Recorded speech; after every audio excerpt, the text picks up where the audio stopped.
आम्ही आणि त्याचे किती पैसे होणार आम्हाला? नालायकपणा आहे आणि यांनी पाय मोडतोय माझा. मोठ्या पार्टीचं नाही ना आम्ही, मोठे कोणी नाही ना, प्रोटेक्शन नाही ना आम्हाला. रमेश साले, मला या देशाचं नागरिकत्वच नकोय. 5 वर्ष बघतोय मी ते हरामखोर आमच्याशी दगाबाजी करताय. काय पद्धत आहे? नंबरची गाडी किंवा ती ह्याची आपण बघतो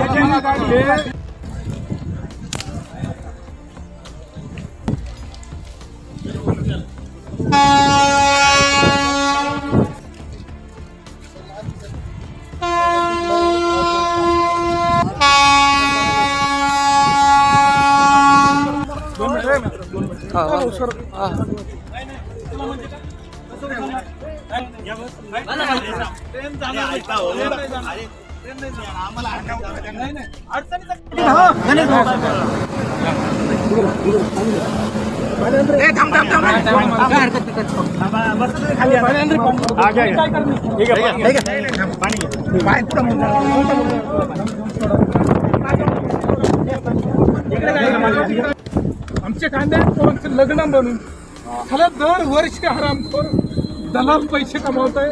शिकलेली सवरलेली पोरं नोकऱ्या नाही म्हणून शेतीचा पैसे काढण्याचा प्रयत्न करतात. ही अशी दगाबाजी सरकारची आपल्यासारखंच नको मला असा भारत देश. मला या देशाचं नागरिकत्व नको. मी दुश्मन राष्ट्र पाकिस्तानमध्ये राहणं पसंत करेल, पण असल्या देशात 5 वर्षापासून शेतकऱ्याच्या कांद्याच्या नावाखाली ही लोक आणि त्याचे किती पैसे होणार आम्हाला? नालायकपणा आहे आणि यांनी पाय मोडतोय माझा.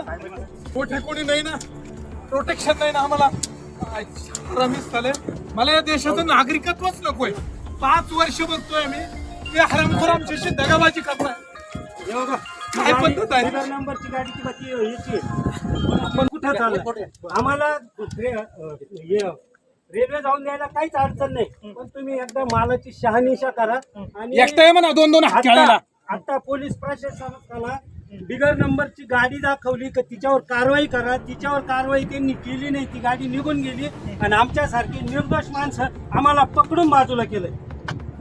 आपण बघतो की पोलीस प्रशासनावर सुद्धा या ठिकाणी तहसीलदार चांदवड, तहसीलदार देवळा यांचा पंचनामा आहे. त्यात स्पष्ट म्हटलेलं आहे बाहेरच्या राज्यातला ट्रक्स नाफेड आणि एनसीसीएफच्या सेंटर्सवर खाली होत आहे. त्याच सेंटर्समध्ये असलेला कांदा सडतोय.